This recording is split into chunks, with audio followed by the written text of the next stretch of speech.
네, 이사야 말씀을 묵상할 때는 사실 이사야 선지자가 예언하고 있는 그 역사적인 배경을 알면은 그 말씀이 더욱더 잘 이해가 됩니다. 특히 이사야 선지자는 저희가 잘 아는 것처럼 이 히스기야 왕, 남유다의 히스기야 왕 시대 때 주로 활동했던 그러한 선지자였습니다. 이 시대적인 배경을 보면은 BC 722년에 북이스라엘이 아수르에게 멸망을 당하게 됩니다. 하나님께서 거듭적으로 경고하셨음에도 불구하고 그들은 회개치 아니하고 또 그들의 왕은 계속적으로 악한 일을 행하면서 결국에는 자신들뿐만 아니라 그 모든 나라가 결국에는 우상 숭배 가운데 또 하나님을 멀리하는 가운데 멸망을 당하게 되었습니다. 그러고 나서 한 7년 후에 이 히스기야 왕이 남유다의 왕이 됩니다. 이제 아직까지 그 북이스라엘이 망한 것이 머릿속에 생생한데 그래서 히스기야 왕은 조금 나름대로 열심히 유다 백성들을 이끌려고 하는데, 근데 히스기야 왕 14년이 되는 해에, 이게 36장 이사야 36장에 나오는 내용인데 14년이 되던 해에 아수르의 군대에 의해서 이 예루살렘 성이 포위가 됩니다. 저희가 잘 아는 것처럼 이 18만 5천 명의 병사가 이 예루살렘 성을 쌓아매는데, 그리고 이제 계속적으로 협박을 하게 되죠. 너희는 이제 포기해라, 항복하라고 계속적으로 그렇게 압박을 가하는 가운데 히스기야 왕이 찾았던 사람이 바로 이사야 선지자였습니다. 이사야 선지자에게 편지를 보내고 어떻게 하면 좋을까요? 라고 묻는 가운데, 또 기도하는 가운데 그렇게 기다리고 있는데, 이 이사야 선지자를 통해서 전해진 하나님의 말씀이 바로 이것이었습니다. 이사야 37장 35절입니다. 내가 나를 위하여 내 종 다윗을 위하여 이 성을 보호하며 구원하리라. 그래서 하나님께서는 지금 예루살렘 성이 포위당하고 있는데 지금 아무런 소망이 없는데, 모든 그 서포트에 그 어떤 물줄기가 끊겼는데도 불구하고 이제 하나님께서 말씀하시는 것은 이 상황 속에서 내가 내 자신을 위해서 또 다윗을 위해서 이 성을 보호하리라 라고 약속하십니다. 너희가 이뻐서가 아니라, 너희가 지금 잘 살고 있어서가 아니라 내 이름을 위해서, 내 영광을 위해서 너희를 구원하겠다라고 그렇게 말씀하고 계시는 것이죠. 그리고 그날 밤에 하나님께서 하신 일이 여호와의 사자를 이 아수르 군대 속에 보내셔서 그 한 명의 여호와의 사자가 18만 5천 명의 병사를 한 번에 죽이는 그런 놀라운 사건이 벌어지게 됩니다.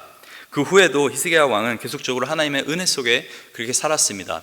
죽을 병에 걸렸음에도 불구하고 그때도 히스기야 왕이 정말 열심으로 기도해서 하나님의 은혜로 이렇게 낫게 되었는데, 그런데 이 이사야 39장에 보면은 좀 재미난 이야기가 하나 있습니다. 병이 낫고 나서 히스기야 왕이 너무나 기뻐하고 있는데 그때 누가 선물을 보내냐면은 바벨론 왕이 선물을 보냅니다. 금과 다른 예물들을 보내면서 병 나은 거 축하드립니다 라고 이 사신들을 보냅니다. 근데 이 너무 기쁜 나머지 히스기야 왕이 하는 것이 자기 안에 있는 그 성 안에 있는 모든 물건들, 왕궁을 쭉 보여줍니다. 그때 이사야 선지자가 이 히스기야 왕에게 예언하는 것이, 사실 지금 별볼일 없어 보이는 이 바벨론, 이 사람들이 결국에 나중에 너희를 점령할 것이다 라고 예언을 합니다. 이 성이 결국엔 바벨론, 아수르가 아닌 바벨론에 의해 멸망하게 될 것이고 너희의 자손도 결국에는 이들에게 붙잡혀 갈 것이다. 이게 바벨론 포로 그 모든 것이 이루어진 지 100년 전에 일어난 그런 예언입니다. 그래서 100년 후의 이야기를 지금 이사야 선지자가 이야기하고 있는데, 많은 성경학자들은 사실 이것 때문에 이사야서가 실제적으로 2명에 의해 쓰여졌다고도 말을 합니다. 그 정도로 이사야 예언이 너무나 정확하기 때문에, 너무나 미래를 예측하는 것이 너무나 분명하기 때문에 이것은 인간이 하기에는 불가능하다고 이야기하면서 여러 명의 저자에 의해서 이사야서가 적혔을 거다, 여러 명의 이사야가 있을 거다라고 얘기하는데, 저희가 성경을 믿기 때문에 저희는 하나님께서 사람을 감동시켜서 이 하나님의 말씀이 선포됐다고 그렇게 믿습니다. 그렇기 때문에 이거는 초자연적으로 하나님께서 이사야에게 지혜를 주셔서 예언한 것으로 저희는 믿습니다. 그래서 이렇게 100년 후의 이야기를 이사야 선지자의 입술을 통해서 이렇게 선포가 되겠는데, 이사야 40장부터 이제 55장까지의 내용이 바벨론 포로 생활 중에 나중에 100년 후에 이들이 잡혀갔을 때 들을 법한 정말 하나님의 위로의 말씀, 소망의 말씀인 것입니다. 너희가 잡혀가게 될 것인데, 잡혀갔을 때 너희가 기억해야 되는 것은 하나님께서는 여전히 너희를 포기하지 않았다라는 것, 하나님께서는 결국에 너희가 돌이키면은 너희를 회복시킬 거라는 것을 그렇게 상기시켜 주는 것이 바로 이사야 40장부터 나오는 이 예언인 것입니다.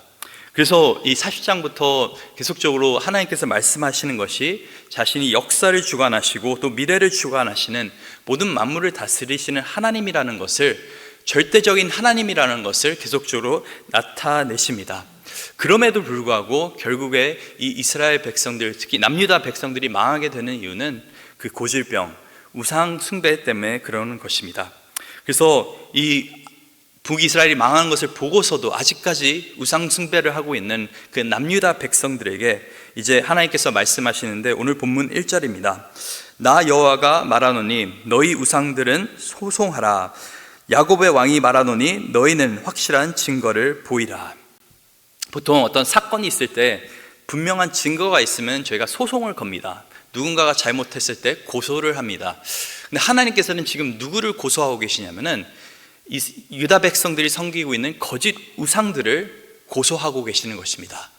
너희는 이 우상들이 너희 삶을 바꿔줄 것이고 더 좋게 해줄 것이라고 믿는데 나는 이들을 고소한다, 이들을 소송한다 라고 그렇게 말씀하고 계시는 것입니다. 나는 확실한 증거가 있다라고 말씀하시고 계시는 것입니다. 너희는 이들을 믿지만은 나는 이들을 믿지 않는다. 오늘 본문 22절과 23절에 그 이유가 나옵니다. 장차 당할 일을 우리에게 진술하라. 또 이전 일이 어떠한 것도 알게 하라. 우리가 마음에 두고 그 결말을 알아보리라. 혹 앞으로 올 일을 듣게 하며 뒤에 올 일을 알게 하라. 그리하면 너희가 신들인 줄 우리가 알리라. 또 복을 내리든지 재난을 내리든지 하라. 우리가 함께 보고 놀라리라. 그래서 여호와 하나님께서 이 땅에 있는 거짓된 우상들을 소송하고 고소하고 계신 그 이유는 바로 이들은 역사를 바꿀 힘도 없고 미래를 바꿀 힘도 없다라는 것입니다. 이들은 앞으로 어떤 일이 일어날지도 모르는 그런 존재들인 것이고, 이들은 그 어떠한 복도 저주 또한 너에게 내려줄 수 없는 그런 거짓된 우상들이라는 것을 말하고 있는 것입니다. 사실 이 이스라엘 백성들이 고질적으로 우상 숭배를 한 이유, 또 현대 사회를 살고 있는 우리가 고질적으로 우상 숭배를 하고 있는 이유는 두 가지가 있는데, 첫 번째는 미래에 대한 불안입니다. 미래에 대한 그 일을 알 수 없기 때문에 혹시나 내가 이렇게 살다가 미래에 안 좋은 일을 당하게 되면은 후회할 일이 생기게 되면 어떡하나 하면서 우리는 우상을 숭배하게 되는 것입니다. 자꾸 내 힘으로 할 수 없는 것들이 생기니까 또 미래를 바꾸고 싶은 마음에 자꾸 우상을 숭배하고 다른 것에게 우리의 소망을 두게 되는 것인데, 그 대표적인 예가 점치는 것입니다. 점이라고 하는 것이 무엇입니까? 교회는 미래에 대한 그 이야기들 듣고 싶은 것이죠. 미래에 나는 어떤 배우자를 만날 것인가, 우리 자녀들은 어떻게 될 것인가, 내 운수, 내 인생은 어떻게 풀릴 것인가. 우리 자꾸 그 미래에 대한 궁금증이 있는데, 그 미래에 대한 궁금증이 있는 이유는 우리 안에 자꾸 불안함이 있는 것입니다. 미래에 대한 소망이 없는 것입니다. 근데 믿는 자에게는 그 미래가 확실합니다. 물론 그 자세한 것 하나하나 다 알지 못하지만은 언젠가는 예수님이 다시 오실 것입니다. 그리고 이 땅의 모든 악은 주님께서 심판하실 것이고 하나님의 백성은 분명히 회복시켜 주실 것입니다. 그래서 믿는 자는 미래에 대해서 우리가 불안해할 필요가 없는 것입니다. 현재 삶 가운데 어려움은 있을 수 있지만은 미래에 대한 그 불안함은 저희 존재 속에 존재하면 안 되는 것이죠. 물론 우리가 육체 가운데 거하고 있기 때문에 자꾸 또 우리의 능력이, 또 우리의 생각이 제한이 되어 있기 때문에 미래에 대해서 불안해할 수밖에 없지만은 그것을 이겨낼 수 있는 것이 바로 믿음인 줄 믿습니다. 그래서 자꾸 거짓된 것에 우리의 소망을 두는 것이 아니라 우리는 하나님께 우리의 소망을 둬야 되는 줄 믿습니다. 오늘날에 우리가 금상을 만들어 놓고 또 어떤 신상을 만들어 놓고 뭐 섬기는 그런 사람들도 있지만은 많은 현대인들은 그렇게 우상 숭배하지는 않습니다. 그런데 정말 아무것도 아닌 것에 우리의 소망을 두고 우상을 숭배하는 경우가 굉장히 많이 있습니다. 오늘 본문 24절입니다. 보라, 너희는 아무것도 아니며 너의 일은 허망하며 너희를 택한 자는 가증하니라. 지금 하나님께서는 우상들에게 이렇게 선포하고 계시는 것입니다. 너희는 아무것도 아니다, 너희는 허망하다라고 말씀하시는 것입니다. 사실 우리가 특히 청년 시절에 누군가와 연애할 때 그 상대방이 마치 나의 인생의 전부인 양 그렇게 생각하는 경우가 있습니다. 이 사람과 잘 일이 이루어지지 않으면 내 인생이 꼬인 것처럼, 내 인생이 이제 망한 것처럼 그렇게 슬퍼하는 경우가 있습니다. 또 어떤 경우에는 우리가 재정적으로 어려움이 있으면 내 돈 때문에 할 수 있는 일이 없어라고 생각하는 경우가 있습니다. 건강을 잃게 되면 내 건강이 없으니까 이제는 할 수 있는 일이 없어라고 생각할 때가 있습니다. 그 모든 것들이 우리에게 필요한 것이고 우리에게 득이 되는 것이긴 하지만은, 근데 분명한 것은 우리가 염려한다고 걱정한다고 달라지는 것은 없다라고 하는 것입니다. 이 아무것도 아닌 것들, 아무것도 아닌 사람들을 우리는 굉장히 많이 두려워하면서 살아가고 있습니다. 아무것도 아닌 일들을 우리는 걱정하면서 살아갈 때가 굉장히 많이 있습니다. 이 아무것도 아닌 일에 나의 마음과 생각을 빼앗겨서 살아가는 것이 바로 우상숭배라고 하는 것입니다. 그냥 우리가 뭘 만들어서가 아니라 너희 자신을 위해서 하나님을 형상화하는 것이 또 우상숭배라고 이제 십계명에 하나님께서 말씀하시는데, 결국에는 아무것도 아닌 것에 우리는 우리의 마음을 빼앗겨 사는 것이 아니라 우리의 모든 것이 되시는 하나님께 우리의 마음을 온전히 드리면서 살아가야 되는 줄 믿습니다. 근데 두 번째로 우리가 이 우상숭배에 고질적으로 자꾸 넘어지는 그 이유는 미래에 대한 불안함도 있지만은 우리 안에 욕망이 있기 때문에 그렇습니다. 인간의 욕망. 이 다른 성경 이 안에서도 말하는 것이 우상들은 말할 입도 없고 어떤 뭘 할 능력도 없고, 오늘 본문에서도 그렇게 이해하고 있는데 다 모든 것이 헛되고 헛되다라고 그렇게 선포하고 있는데, 그럼에도 불구하고 왜 사람들은 자꾸 우상을 택하느냐? 말이 없기 때문에 그렇습니다. 우상은 말이 없습니다. 그 말은 뭐냐면, 내가 우상을 섬길 때 우상은 나에게 이렇게 하라 저렇게 하라고 말을 하지 않습니다. 명령을 하지 않습니다. 많은 경우 우리가 정말 우상을 숭배하고 있는 그 이유는 그 뒤에 숨겨진 신이 나 자신이기 때문에 그렇습니다. 우리가 돈을 섬기는 이유는 그 돈을 통해서 내가 원하는 일을 이루고 싶기 때문에 그런 것입니다. 우리가 자녀에게 우상화하면서 모든 것을 거는 이유는 그 자녀를 통해서 내가 이루고 싶은 일이 있기 때문에 그런 것입니다. 사람이 우상을 만들고 신상들을 만들지만은 그 뒤에 그 마음속에는 사실 자기가 뭔가를 이루고 싶기 때문에, 농부가 그렇게 열심히 고사를 들이는 이유가 뭡니까? 농사가 잘 되는 것을, 그 결과를 나는 이미 바라고 있기 때문에 농사를 위해서 그렇게 고사를 하고 있는 것입니다. 특히 점을 치는 사람들, 미래에 대한 점이 나왔을 때 그냥 슬퍼하면서 그 자리를 뜹니까? 아닙니다. 온갖 돈을 줘가면서 결국에는 어떻게 하면 나의 운을 바꿀지, 나의 미래를 바꿀지, 결국에는 사람이 미래를 주관하고 싶기 때문에 자꾸 우상을 숭배하는 것입니다. 그리고 우상을 숭배하는 그 편한 이유는 뭐냐면은, 우상은 나에게 어떻게 살라, 무엇이 잘못됐다, 무엇이 옳다라고 말하지 않기 때문에 우상 숭배하는 것이 어떨 때는 굉장히 편할 때가 있습니다. 하나님께서는 근데 말씀하시는 하나님이십니다. 하나님은 절대적인 능력을 갖고 계신 것뿐만 아니라 우리에게 정확하게 말씀하십니다. 무엇이 옳은지, 무엇이 잘못되었는지. 그래서 우리가 우상을 우리 자신에게 맞출 수 있을지만 하나님은 우리 자신에게 맞출 수는 없는 것입니다. 우리가 하나님께 맞춰 나가는 것이기 때문에 그 하나님을 믿는다는 것이 굉장히 고통스럽습니다. 힘듭니다. 굉장히 어려운 일입니다.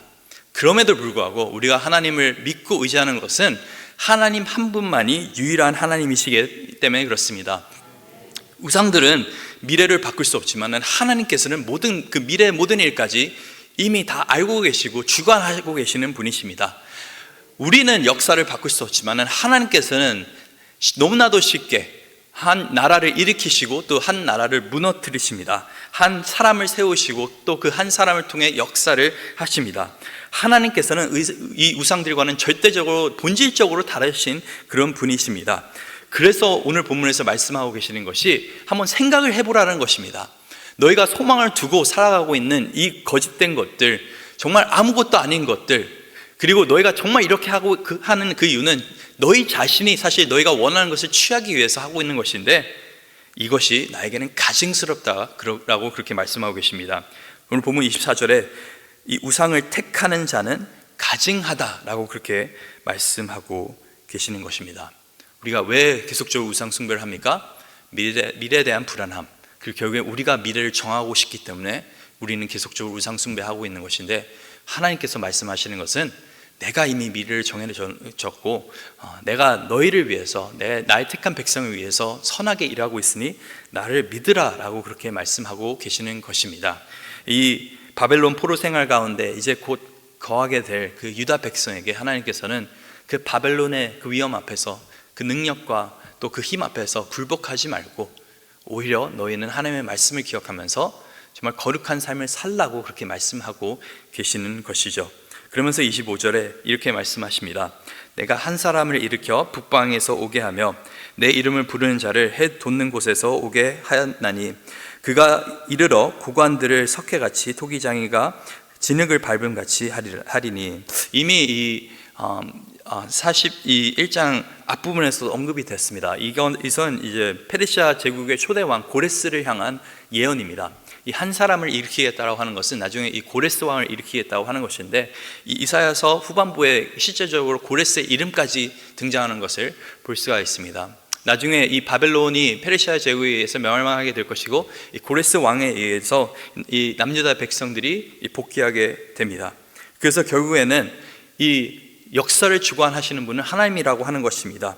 그래서 오늘 본문 27절에 보니까 이렇게 기록되어 있습니다. 내가 비로소 시온에게 너희는 이제 그들을 보라 하였노라. 내가 기쁜 소식을 전할 자를 예루살렘에 주리라. 내가 본즉 한 사람도 없으며 내가 물어도 그들 가운데 한 말도 대답할 조언자가 없도다. 보라, 그들은 다 헛되며 그들의 행사는 허무하며 그들이 부어 만든 우상들은 바람이요 공허한 것 뿐이니라. 그래서 또다시 오늘 말씀을 정리하면서 이사야 선지자가 이제 하나님의 말씀을 선포합니다. 하나님께서는 바벨론을 지금 사용하실 것이지만 또 바벨론을 심판하기도 하실 것입니다. 그 가운데 우리가 기억해야 되는 것은 결국에는 이 땅의 모든 우상들은, 또 이 땅의 모든 이 리더들은 결국에는 다 허무하게 될 것이고, 결국에는 그 이 땅의 우상들은 다 헛되다라는 것, 공허할 뿐이다라고 그렇게 말하고 있는 것입니다. 그래서 오늘 하루도 내 삶 가운데 어떤 우상이 있는지를 좀 살펴볼 필요가 있습니다. 우상이라고 하는 것은 다른 것이 아닙니다. 정말 아무것도 아닌 것에 내가 혹시 염려하면서 나의 시간을 투자하면서 또 나의 걱정을 또 거기에 투자하면서 살아가고 계시지 않습니까? 우상 숭배를 이길 수 있는 가장 좋은 방법은 그냥 우상으로부터 멀리하는 것이 아니라 내 자신을 하나님의 말씀으로 가득 채우는 것입니다. 하나님을 열심히 섬길 때 우상 숭배는 자연히 사라지는 것입니다. 우상 숭배라고 하는 것이 다른 것에 내 마음이 사로잡혀 있는 것이라고 한다면은, 하나님을 섬길 때는 우리의 마음이 하나님께 사로잡혀 있는 것입니다. 그래서 계속적으로 우리 교회에서 선포하는 것이 예배 중심적으로, 말씀 중심적으로, 하나님 중심적으로 살라고 하는 것이, 그것이 하나님께도 영광이 되지만 우리에게도 너무나 좋은 유익이 되는 것입니다. 우리에게 분별력을 허락하는 것이고, 우리에게 살아갈 중요한 이유를 허락하는 것이고, 무엇보다도 정말 살아계신 하나님을 우리가 섬길 수 있게 그렇게 능력을 더해주는 것입니다. 우리에게도 하나님께서 한 사람을 허락하셨습니다. 그 한 사람은 나중에 예수 그리스도라는 그 한 사람으로 찾아오셔서 우리의 그 죽어있던 그 삶 가운데, 소망 없던 그 삶 가운데, 정말 어떻게 보면은 죄 가운데 포로로 살아가고 있던 우리 삶 가운데 하나님께서는 복음을 허락하여 주셨습니다. 그리고 예수 그리스도를 통해서 우리를 자유케 하셨는데, 그 자유케 된 우리가 이제 우리가 해야 되는 것은 더 이상 거짓된 것에, 헛된 것에 마음을 쓰지 않고 하나님 한 분만 온전히 섬기는 것입니다. 이렇게 오늘 하나님만 바라보면서 살아갈 수 있는 저희 여러분 될 수 있기를 간절히 소망합니다.